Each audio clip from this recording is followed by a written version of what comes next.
नमस्कार, मैं कृष्णा चौहान और एक बार फिर से आपका स्वागत है हमारे चैनल पर। तो दोस्तों, वीडियो शुरू होने से पहले अगर आपने पार्ट 1 नहीं देखा है तो लिंक डिस्क्रिप्शन में है, आप जाकर देख लीजिए। दोस्तों, पार्ट 1 में मैंने आपको बताया कि फार्म बिल क्या है और उसके क्या क्या बेनिफिट हो सकते हैं। अब पार्ट 2 में मैं आपको बताऊंगा कि किसान इस बिल को लेकर आंदोलन क्यों कर रहे हैं। दोस्तों, शुरू में किसानों को जो सबसे ज्यादा डर था वो ये था कि सरकार वादा कर रही थी एमएसपी देने का, पर उसको कहीं लिखित नहीं दे रही थी। वैसे तो पार्ट 1 में मैंने आपको एमएसपी के बारे में बता दिया है, लेकिन फिर मैं आपको बता देता हूँ। एमएसपी किसानों के लिए एक राहत का काम करती है। आप मान लीजिए कि अगर एमएसपी नहीं रहा और कोई प्राइवेट कंपनी किसानों से प्राइसिंग के लिए मनमानी करने लगी, तो उस समय किसान क्या करेगा? किसान एकदम लाचार हो जाएगा और उसके पास कोई जरिया नहीं होगा। पर दोस्तों, जैसे कि मैंने बता दिया है कि अब गवर्नमेंट जो है अब वो एमएसपी लिखित देने के लिए तैयार है। और जो दूसरा डर है किसानों का, वो इस बिल के आने से ये है कि एपीएमसी, जिसे हम कृषि मंडी भी कहते हैं, समाप्त हो जाएगी। दोस्तों, शुरू में तो ऐसा होगा कि जो प्राइवेट कंपनी है वो किसानों को एक अच्छा ऑफर देंगी, अच्छे दाम देंगी फसलों के, तो किसान प्राइवेट कंपनीज के पास जाएंगी और मंडियों में जाना बंद कर देंगे, जिसका परिणाम ये हो सकता है कि मंडियों बंद होने से और गवर्नमेंट को जब लॉस होगा तो गवर्नमेंट शायद मंडियों को बंद भी कर सकती है। दोस्तों, इससे जो है कि जो किसानों के पास एक ऑप्शन होता है वो खत्म हो जाएगा और मंडियां बंद होने के बाद किसानों को ये डर है कि जो प्राइवेट कंपनी है वो कहीं मनमानी ना करने लगे। पर दोस्तों, प्राइवेट प्लेयर्स के आने से मार्केट में कंपटीशन बढ़ेगा और जो मंडियों में पहले से प्राइस फिक्सिंग होती थी वो बंद हो जाएगी। इससे मंडियों और प्राइवेट कंपनीज के बीच एक कंपटीशन क्रिएट होगा और मंडियों में भी किसानों को ऑफर्स आना शुरू हो जाएंगे, जिससे किसान जो है वो कभी प्राइवेट प्लेयर्स और कभी मंडियों से भी डील करेगा, जिससे किसान अपनी फसल मंडियों में और प्राइवेट मंडियों में भी बेचेगा। और जो तीसरा डर था किसानों को, जो कि एसेंशियल कमोडिटीज एक्ट के तहत जो प्राइवेट कंपनीज को गवर्नमेंट अनलिमिटेड स्टॉकिंग प्रोवाइड करेगी, जिससे कि जो प्राइवेट कंपनी से अनलिमिटेड अनाज स्टोर करके रख सकती है अपने गोदाउन में, जिससे यही कंपनियां डिमांड ना होने पर किसान की जो अगली फसल होगी उसकी कीमत में गिरावट कर सकती है। तो दोस्तों, मैं आपको बता दूं कि इस समय हमारे देश में स्टोरेज फैसिलिटी की बहुत कमी है, जिससे हमारा अधिकतर अनाज वेस्ट हो जाता है। पर इस बिल के आ जाने से हमारी जो स्टोरेज फैसिलिटी है वो बढ़ जाएगी और तो और इसके मेंटेनेंस में जो गवर्नमेंट का खर्च होता है वो भी नहीं होगा, क्योंकि ये प्राइवेट कंपनीज द्वारा ही चलाई जाएगी, जिससे हमारे पास पर्याप्त फसल होने पर और अच्छी मेंटेनेंस फैसिलिटी होने पर हमारा एग्रीकल्चर सेक्टर में इंटरनेशनल एक्सपोर्ट में भी अच्छा खासा बढ़त मिलेगी। दोस्तों, इसमें मेरा पर्सनल ओपिनियन ये है कि हमें इस बिल को आने देना चाहिए और 2-3 साल में जब हमें इसका रिजल्ट मिलेगा उस पर हमें डिसाइड करना चाहिए कि इस बिल को रहने दें या नहीं।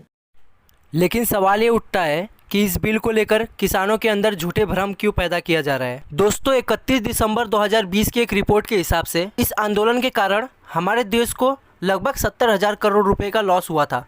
और वहीं जनवरी 2021 में आई एक रिपोर्ट के हिसाब से सिर्फ अकेले दिल्ली को 50,000 करोड़ का लॉस हुआ। और तो और दोस्तों, दिल्ली के बॉर्डर से जुड़े जो बाकी स्टेट थे उनका टोटल लॉस मिलाकर 27,000 करोड़ का लॉस हुआ है। और ऐसी एक रिपोर्ट बताती है 2020 के प्रोटेस्ट के समय हमारे देश को प्रतिदिन 3,500 करोड़ का लॉस हुआ था। दोस्तों, आंदोलन के कारण रोड ब्लॉक होने से टोल नाका पर भारी प्रभाव पड़ता है, जिससे हमारे गवर्नमेंट को टोल नाका से जो कलेक्शन होता है वो बंद हो जाता है, जिससे गवर्नमेंट को बहुत लॉस होता है। और किसी भी देश के अर्थव्यवस्था का मुख्य आधार यानी कि ट्रांसपोर्टेशन भी ब्लॉक हो जाता है, जिससे बड़े बड़े उद्योगों पर प्रभाव पड़ता है और प्राइवेट कंपनियों तथा हमारे देश को भारी मात्रा में नुकसान होता है। दोस्तों, कुछ समय पहले तक जो पार्टियां खुद इस बिल को लाने की बात करती थी, अब इस बिल के आ जाने के बाद वही पार्टियां अपने राजनीतिक एजेंडे को आगे बढ़ाने के लिए किसानों के नाम पर इस आंदोलन का समर्थन कर रही है। इस देश में जय जवान जय किसान का नारा लगाया जाता है, उसी देश में किसान आंदोलन के नाम पर सेना के वाहनों को रोक दिया जाता है।